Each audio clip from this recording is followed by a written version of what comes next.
So we left off with the Articles of Confederation, so that is where I start. The states having agreed that the Articles of Confederation were inadequate for governing the new nation, that they were far too restrictive in giving power to the federal government. And by the way, those Articles of Confederation governed the colonies from the time they declared independence until this thing was ratified in 17, well, it was several years after it was written. Okay. And that this resulted in chaos and conflict. A constitutional convention was called for. Each state would send delegates to Philadelphia in May of 1778 and hammer out a new constitution. However, the delegates were not given a blank check to form any kind of government they may choose. Nor did the delegates come without preconceived ideas as to what this new constitution must provide for. In order to accomplish their task, much debate and compromise would be required. At the same time, failure was not an option. The delegates were well aware of the fact that the future success of this country relied on their work at this convention. There were times when the delegates reached roadblocks. Two of them, where they almost failed, they almost fell apart, was on representation among the states, small versus large, and the slavery issue. That easily could have led to failure. It was their determination not to let this happen that resulted in final success. Our task here is not to provide a narrative of everything that happened during the summer of 1787 at the State House in Philadelphia. Rather, our goal is to provide some degree of insight regarding the influence of Protestant perspectives on the finished product. At this time in our history, meaning back then, the vast number of residents were Protestants of one variety or another. Therefore, there was diversity in theological perspectives that the delegates brought with them. Moreover, I am defining as Protestant any theological confession or worldview that grew out of the Protestant Reformation. For example, while Martin Luther was the primary driver of the Reformation, not every group or individual would have agreed with Luther's theology. However, had Luther not instigated the Reformation of the Church, had he not abandoned the power of the Pope, the bishops, indeed the whole Roman Catholic edifice and its power to define what is and is not Orthodox Christianity, all the other groups that arose in the wake of his reforms would not have evolved as they did. In other words, Luther opened the door to change. Okay, once that door was open, everybody went through it. Okay, not just him. According to Luther, Orthodox Christianity is defined by the witness of the apostles, those who, according to tradition, had written the documents included in the New Testament, along with the books included in the Hebrew Bible. But this did something Luther seems not to have fully appreciated at the time. In a word, it opened a can of worms. That is to say, the Bible as a whole can be interpreted in a variety of ways, or as in the case of Calvinism, some doctrines can be given far more emphasis than the ones Luther focused on, which was the doctrine of justification. So, does anybody know what Calvinism focuses on? He agrees with Luther on justification, but he puts much more emphasis on something else. Predestination. Predestination. Okay, Calvin believed that before you were born, God had already decided where you were going to end up, whether heaven or hell. That was all decided in advance. Okay? It's called double predestination. Where does he get this? Well, if you read the Bible,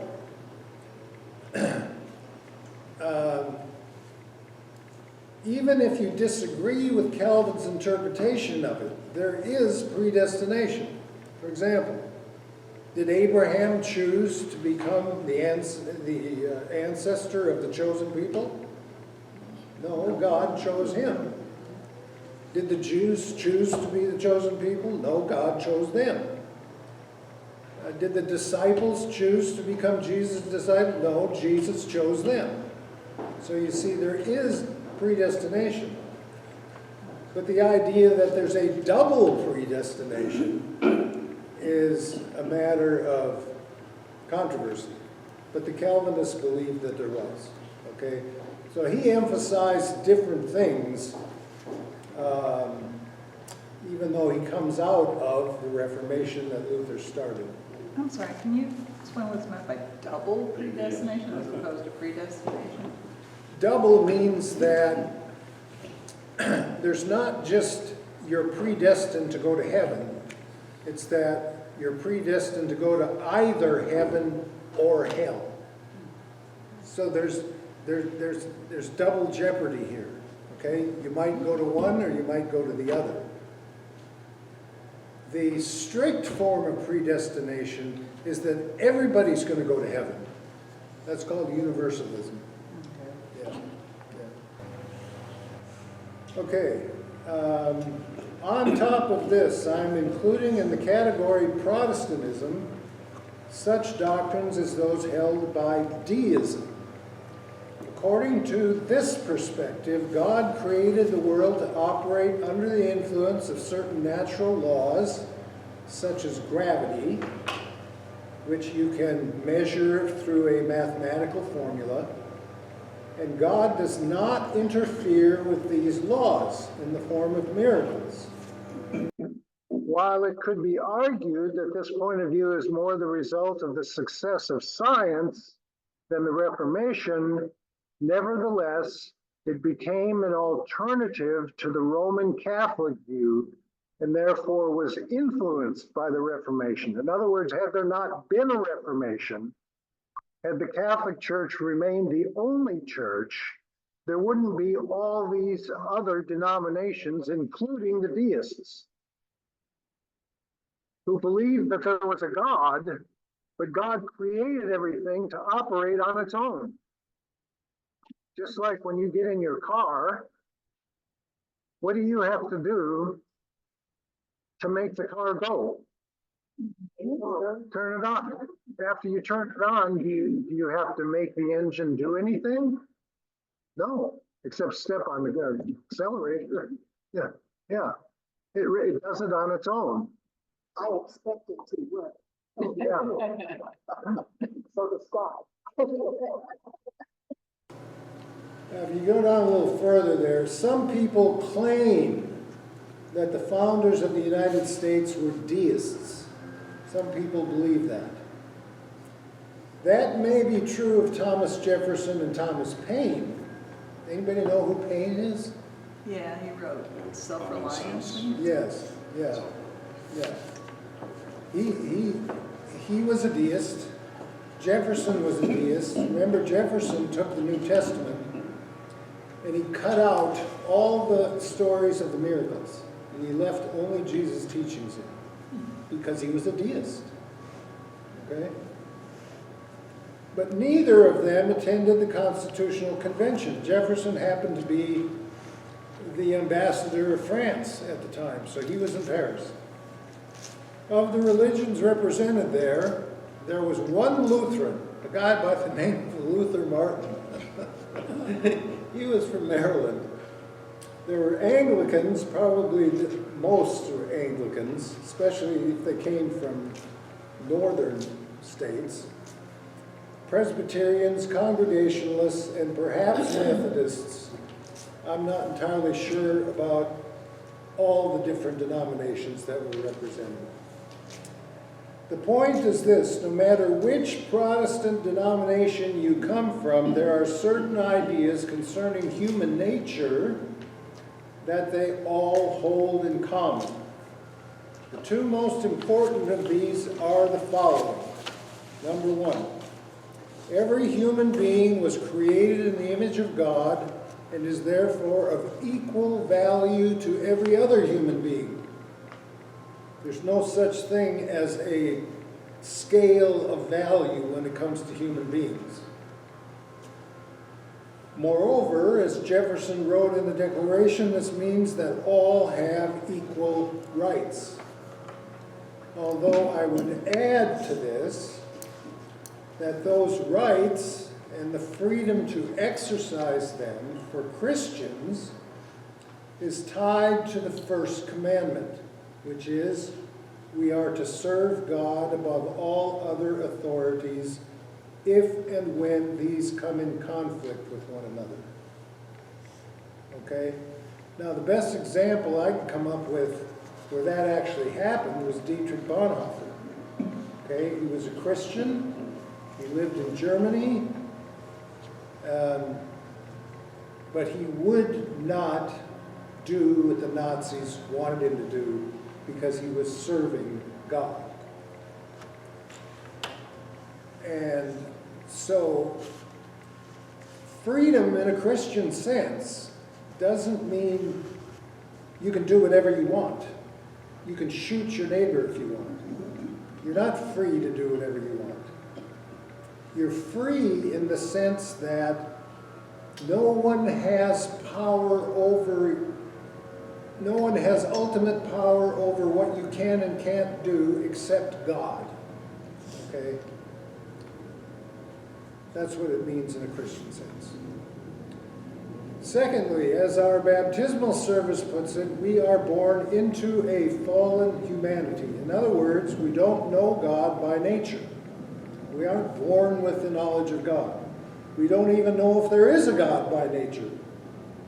This being the case, we don't know who God is or what God's will for our lives is. The only way we can know God is if God reveals himself to us. Christians and Jews believe that this happened at specific times in history and that these events of divine disclosure are recorded in the Bible. That's what the Bible is. It is a record of divine revelations. Okay? Is everybody following so far? Any questions? All right. Because we don't know God, despite the fact that we were created in his image, a fact that instills in us, this is the Protestant view, an inborn desire to live in fellowship with God. All of us have that inborn desire. It comes out in the form of the desire for love, the desire for meaning, the desire for purpose, the desire for peace, the desire for concord and fellowship. All of that is a part of our desire for God. So, because we were born with that, we end up giving our lives, because we don't know God, we end up giving our lives to idols, which are substitutes for God instead. The most common one being wealth. Okay? Of all the passages in the Bible where sin is talked about, wealth is by far and away the most common thing that's talked about. However, one of the things that makes wealth so desirous is that it confers power on its owner. These two together are the most common idols, the most common things people seek in the absence of fellowship with God. So if you don't have fellowship with God, you're likely to seek meaning and purpose and a sense of value in how much you own and in how much power you have. Moreover, this phenomenon of wealth and power seeking is true not only of individuals, but also of groups, political parties, and nations. So obvious is this that when atomic weapons were created, The only way to keep nations from using them was the doctrine of mutually assured destruction. You know what that is? Yeah, we'll all die. Yeah. So we didn't go to war with the Warsaw Pact, which was my next statement, throughout the Cold War, because we knew that everybody would be destroyed. Some people might argue that mutually assured destruction is not in anyone's interest, and that too kept us from using them. The problem with this argument is that history reveals that at times, people such as Hitler rise to power, and that such people are so demented and so determined to prevail that they don't care if everybody is destroyed.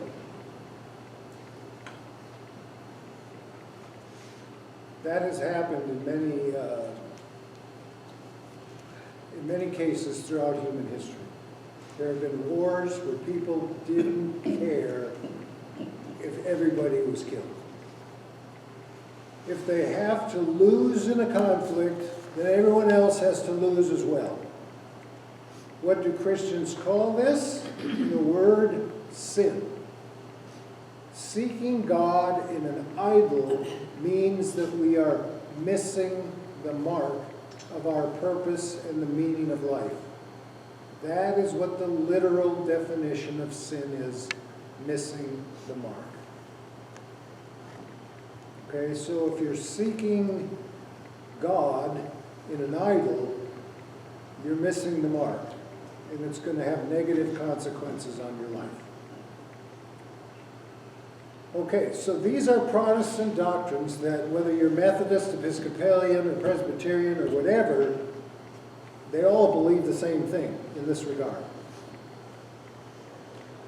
It should be noted before going on that the delegates to the Constitutional Convention were highly educated people. They were well versed in history, the law, and Christian doctrine. Moreover, they were raised in a Protestant culture. While they believed in freedom of conscience, which includes religion, nevertheless, at this time in our history, America was a Protestant country. This means that these doctrines, that of the equal value of all people, and the idea that all people are sinners, these ideas help define the way in which they saw the world, history, and human nature. As it turns out, these ideas also highly influenced the Constitution they wrote. Okay, so we're going to see these ideas embodied in the way the Constitution is written. Now we turn to the provisions of the Constitution itself to see how these central Christian convictions shape the finished product. But first, some background material might be helpful. The first delegation to arrive in Philadelphia was the Virginia delegation. James Madison came first because it was his plan to submit the Virginia Constitution as a model from which debate could begin. George Washington did not want to go. He was enjoying life at Mount Vernon. However, being mindful of the fact that he was the most admired figure in America, he didn't want people to conclude that he did not support this effort. So he went. He was elected chairman of the convention 4 days after it started. By now, we are close to the end of May because travel for any distance was difficult on the bad roads at the time. Back in those days, when it rained, all the roads turned to mud. Most of the delegates were in their 30s or 40s. The eldest delegate was Benjamin Franklin, who was 81 and in poor health. However, his influence on the Continental Congress, which was the Congress that declared independence, and his ability to secure the support of the French military during the Revolution made him one of the most well-known figures in early American history. Moreover, his wise advice was believed to be needed during the we've all learned some of the things that Benjamin Franklin said, such as an apple a day keeps the doctor away. That's Benjamin Franklin. Also, all the states were instructed. Okay, each state had its own government. So the government of each state sent the delegates, right? And they were instructed by their state governments not to agree to any system during the Constitutional Convention that deprived each of them the customary equality of suffrage that they became used to previously, namely at the Continental Congress. Okay, so each state, like little Delaware, which had hardly any people, or Pennsylvania, which had a lot of people, didn't matter. Each state had one vote. Okay, so that was agreed to.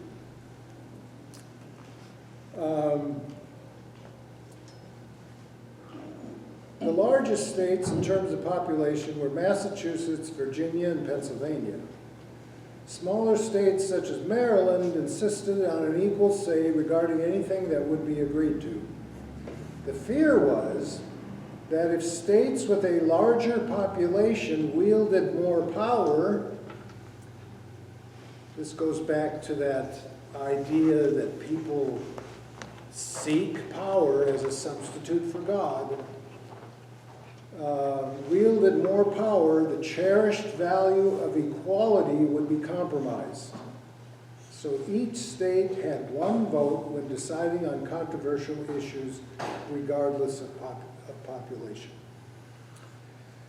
This issue may have been easy to solve with respect to the rules governing the convention, but it became extremely divisive when it was time to debate the makeup of the federal legislature. But before we get to the debate as to how this was solved, we need to begin with how the debate got started. Okay. As previously mentioned, Madison wanted to use the Virginia Constitution as a model for the federal Constitution. So to get things started, he introduced Virginia's plan as a starting point. This plan had the following provisions. First, the national legislature would be comprised of two houses, like the House of Representatives and the Senate, which hereafter are going to be referred to as the lower house and the upper house. The so-called lower house would be popularly elected, in other words, elected by the people. Okay, well, as you all know, at the time, only men could vote. But as I point out later on in this, women's suffrage, the fight for women's suffrage got started earlier than most people think. It got started before the Civil War up in New England. It should be noted at this point that there was some debate over who would have the right to vote. Some delegates believed that this right ought to be restricted to property, meaning landowners, because they would be more likely to have a stake in preserving the Constitution as it was written. The landless, people who didn't own land, would be more likely to enact measures that may deprive others of their property rights out of jealousy. Okay, so that was the thinking. The thinking wasn't that property owners are better than anybody else. The thinking was that those who don't own property would try to get property through legislation. Okay? But the argument didn't, in the end, this would give the federal government the power to override the precept of equal protection under the law, and thereby violate equality, a value that must be protected at all costs. The contrary argument is that this would give the relatively more wealthy all the power. Neither did this look like equality. Eventually, it was agreed to give the vote to all men. The women's suffrage movement began, like I said, in New England before the Civil War. According to the plan submitted by Madison, the upper house, meaning the Senate, of the legislature would be elected in the following way. First, state legislators, not federal, but state. State legislators would submit nominations to the members of the lower house, in other words, the House of Representatives. The lower house would choose from among those nominations who could serve in the upper house. Okay? So rather than the Senate being elected by the people, the way it would work is state representatives would submit nominations to the House of Representatives, and they would decide who could become a senator and who couldn't. That's what the Virginia plan was. Okay. The smaller states vehemently objected to this idea because, once again, it created the fear that the more populous states would have undue power and thereby violate the equality of all the states in this new union. If a legislative body which had been popularly elected, meaning that the large states would have more representatives than the small states, if that body also chose the members of the upper house, the large states would hold all the cards. This would never be agreed to because, once again, it would violate the principle of the equality of all the states. At the same time, all the delegates were required to create a republic, which means equal suffrage. All people get one vote. How is it possible to also have equality in the legislative body if you've got some states with more people than other states? How are you going to have equality among the states? A republic requires equal suffrage. Large states have more people than small states. This appeared to be an unsolvable problem. That is, until the small states suggested the following compromise. The lower house would indeed be popularly elected.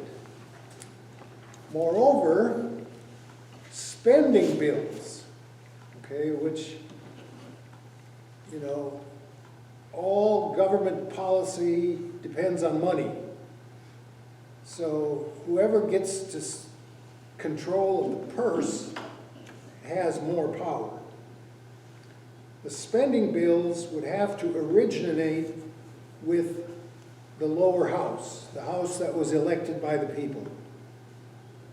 Money represents the power to accomplish policies, and equality therefore dictates that the body popularly elected must have the power of the purse. However, the term of service could be restricted so as to avoid the problem of having large state representatives governing too long. That's why some people want term limits. A change every 2 years, the House of Representatives, you know, is every 2 years, right? A change every 2 years may help avoid creating an entrenched group who pass the same policies over and over again, especially in a two-party system. On the other hand, the upper house, Senate, would consist of an equal number of representatives for all states. Okay, so this is the compromise. The lower house is elected by the people and depends on population. The upper house, all states get the same number, whether you're Delaware or Pennsylvania. 2. This will ensure equality among the states. so that a theoretical coalition of a few large states does not have all the power to generate or pass legislation. Moreover, the upper body, the Senate, would have to sign off on any budgetary bills passed by the lower house. Does this mean in here that they couldn't be re-elected? No, it doesn't. Okay.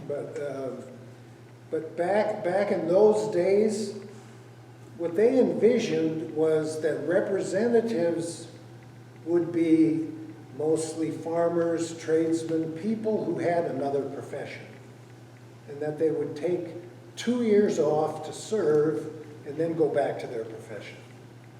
They had no idea that anyone would want to become a professional politician. Okay. Also, since the upper house ensures equality, that is, every state gets 2, their terms of service can be longer, say 6 years.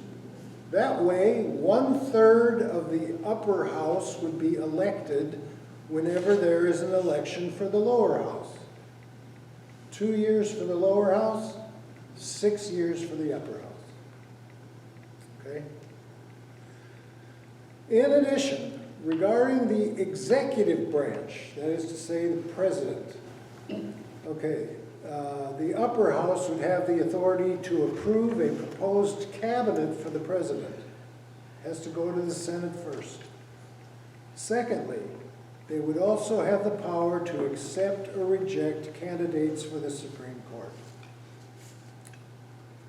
Since both of these things have an effect on the entire country, the privilege to accept or reject must lay with the house that has equal representation. Does everybody follow that argument? Okay.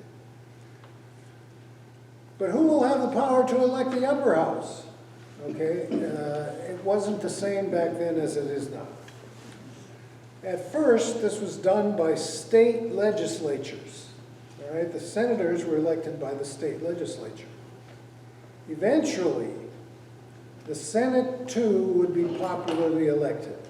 Okay, but that would require a change in the Constitution. The delegates knew that in the future some things in the Constitution would have to be changed and some things added. For this reason, they created the power of making amendments. But this would not be easy. First, a proposed amendment would have to pass the legislature by 2/3. And getting 2/3 of those guys to agree to anything is a real challenge. Thereafter, the amendment would have to be approved by at least 2/3 of the states. So amending the Constitution affected everyone. Therefore, it would have to be done with much deliberation and with a clear majority. This is why Lincoln had the 13th Amendment considered only after he had secured the fact that 2 of the former Confederate states had once again become members of the Union, because he needed 2/3 of the state to pass that amendment. Moreover, he wanted this over and done with before starting the process of Reconstruction. Okay, it was the 13th Amendment that banned slavery. And there's yet one more thing to address regarding the issue of equality for all the states, namely the election of the executive branch, namely the president. If the president was popularly elected, 3 large states would have the power to elect every president. Back then, it was Massachusetts, Pennsylvania, and Virginia. Today, it would be California, New York, and Illinois. How can they ensure the avoidance of a tyranny of large states? This was the issue. Again, they were mandated to create a republic, meaning equality. A republic ensures equality for everyone. When it comes to governing, we are faced with 3 choices. The tyranny of the few, like a king, the tyranny of the majority, like 3 big states, or equality for all. So how are you going to do that when you're electing a president? When North Dakota has 700,000 people and California has 40 million people. How does North Dakota get any say whatsoever in electing the president? Well, here's what they decided. For this reason, the delegates created the Electoral College. When we vote for the president, we are voting for electors who are committed to vote for the candidate we choose. This is called the Electoral College. What makes this more equal for each state, large or small, is that each state has the same number of electors as they have a combination of senators and representatives. Adding the 2 senators for each state gives the smaller states more power to elect a president than just going by their population. Okay? So in the Electoral College, North Dakota, which has 1 representative, has 3 electors for president. 2 senators and a representative. I don't know how many representatives California has, but it would be however many there are, plus the 2 senators. Okay. So after an election takes place, the Electoral College meets and collects the ballots from each state. These are then passed on to the vice president, whose only constitutional job is to preside over the Senate. Did you know that that's the only job the Constitution gives the vice president? No. That's the only job they give. The president has to assign jobs to the vice president. Otherwise, the vice president wouldn't have anything to do. Anyway, he gets the Electoral College votes, and he meets with the legislative body to count the ballots and declare a winner. This happens on the first month of the new president's first term in 2020. This was the infamous January 6th. And you all know what that means. Does this mean that the candidate with the most votes may not be the winner? Yes. That's what happened in 2016. Hillary Clinton got more votes than Donald Trump, but Donald Trump got more Electoral College votes. But it has also happened in previous elections. Again, equality among the states is the value. The Electoral College is the method. One might also say that the avoidance of any form of tyranny, including the tyranny of the majority, is the goal. The latter goal of the 3 mentioned relates to that aspect of the Christian doctrine of human nature referred to as sin. While the goal of equality was extremely important to the delegates, so too was the avoidance of anything that reflected idolatry. The word idolatry is not specifically mentioned in the Constitution. The use of religious terms or doctrines would have been considered inappropriate for a purely political document, especially one that guaranteed freedom of conscience. However, the meaning of the term clearly is reflected in what is and is not allowed. The American delegates considered the regimes in Europe to all be tyrannies because power was invested not in the people, but in kings, lords, and other royal figures. The delegates wanted to avoid the danger of this happening in America at all costs. Thus, when the new Constitution was sent to the states for ratification, at first it was rejected due to the fact that it did not have a Bill of Rights. Okay? So 2 things about this. Number 1 of the debates was, should we have 1 president or should there be 2 or 3 presidents? The argument being that if you have 1, it looks like you have a king. But then they decided, well, every state has one governor, so that makes sense to have 3 presidents. Moreover, what if they disagree with each other? Okay. Which they would have. Which they would, yes. Okay, and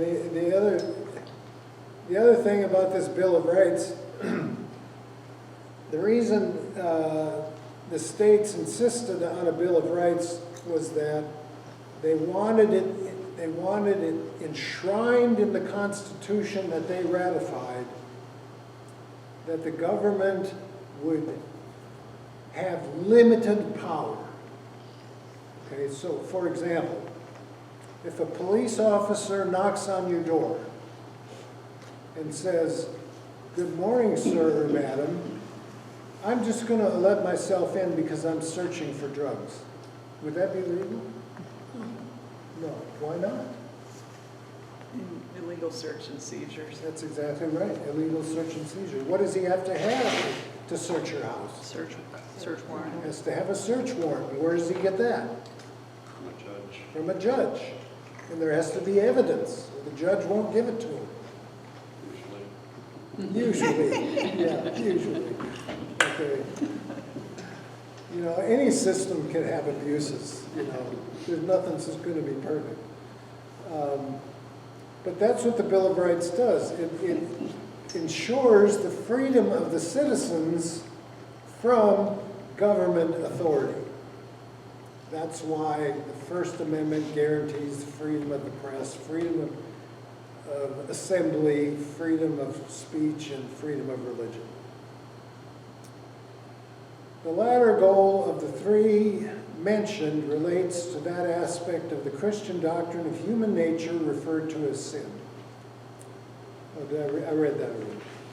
The Bill of Rights is meant to limit the power of government and ensure the freedom of the population. In this sense, it is something that is meant to not only protect equality, but also to protect the people from a tyrannical government. A good example is the amendment that requires a search warrant before the authorities can search through your property. It forbids cruel and unusual punishment.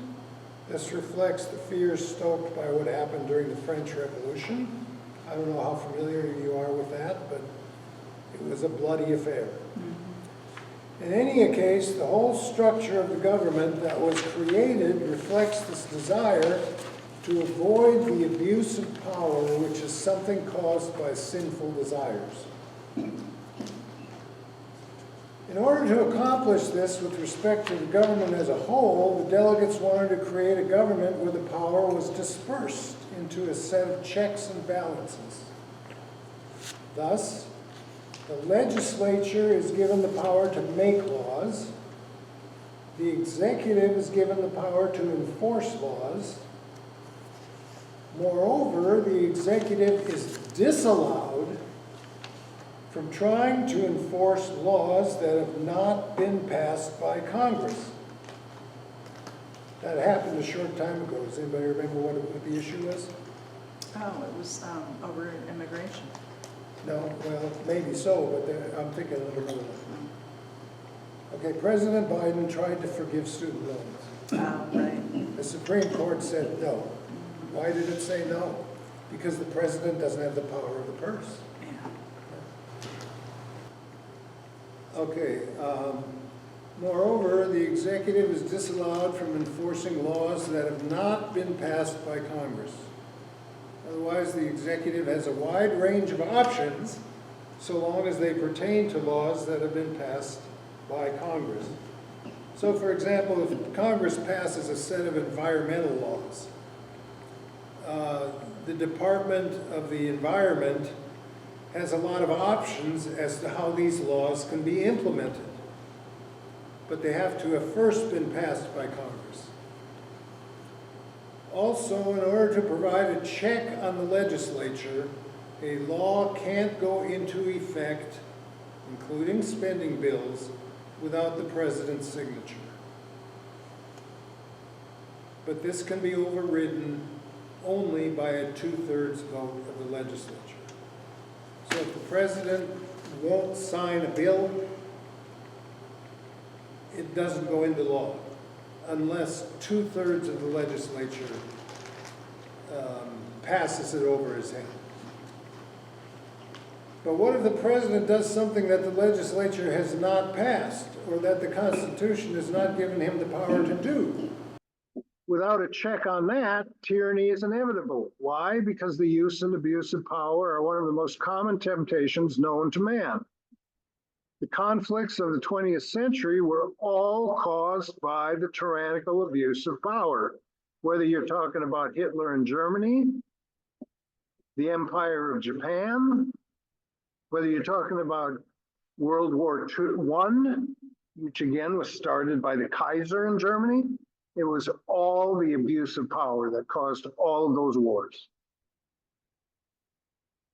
The job of making sure this doesn't happen is given to the judicial branch, with the Supreme Court, the court of last resort.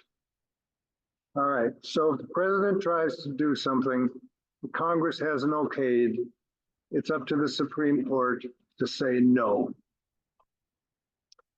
There is one more check on executive power, namely the power to impeach the president.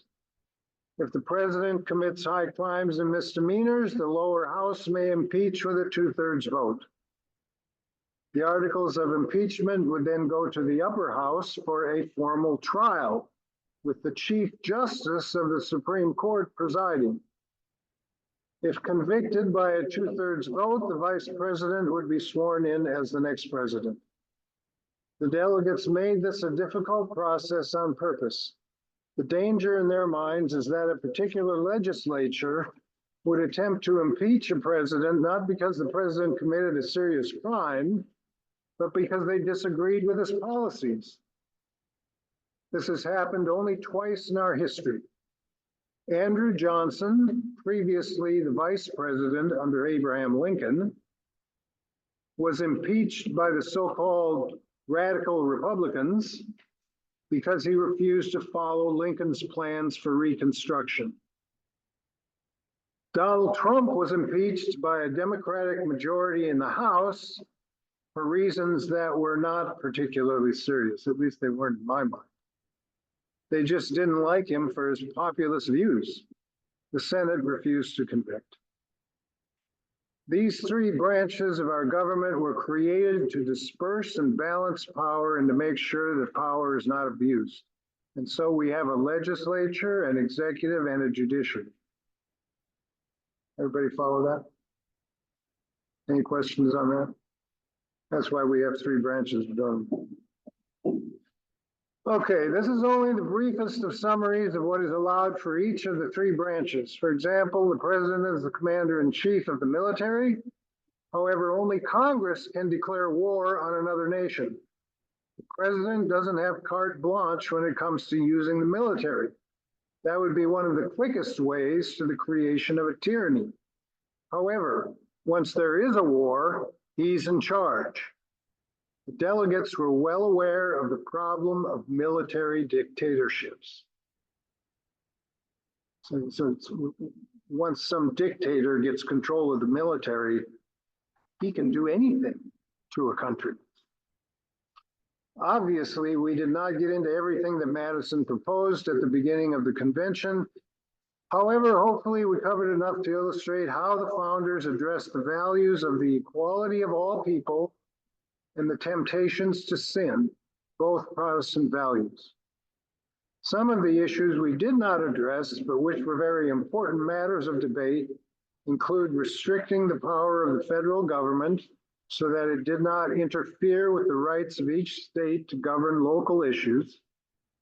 If the Constitution did not enumerate a given power to the federal government, it had no power to force each state to conform to its desires.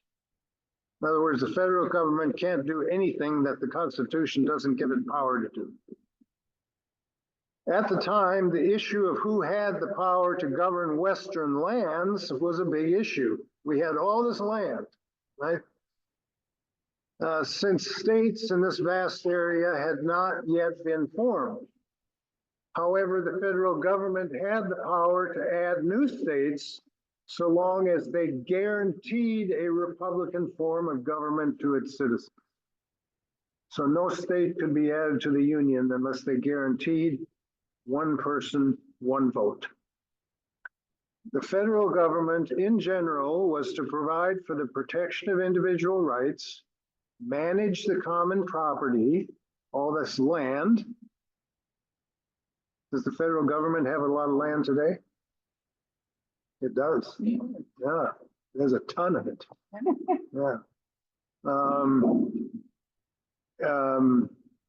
Ensure the property rights of all people and provide for the common interests and welfare of the nation without interfering with states' rights. The future of slavery was also hotly debated and almost led to failure, but we covered that last week. It was because of the fact that the Constitution did not ban slavery that Lincoln wanted the 13th Amendment passed when it became clear that the North would prevail in the Civil War. In other words, it passed even before the war was over. I want to close by just reading just how short that amendment is. 13. Okay, this is how Amendment 13 reads. Neither slavery nor involuntary servitude, except as a punishment for crime whereof the party shall have been duly convicted, shall exist within the United States or any place subject to their jurisdiction, period. Congress shall have power to enforce this article by appropriate legislation. Done. That's the 13th Amendment. Okay, we'll see you next week. Yeah, thank you.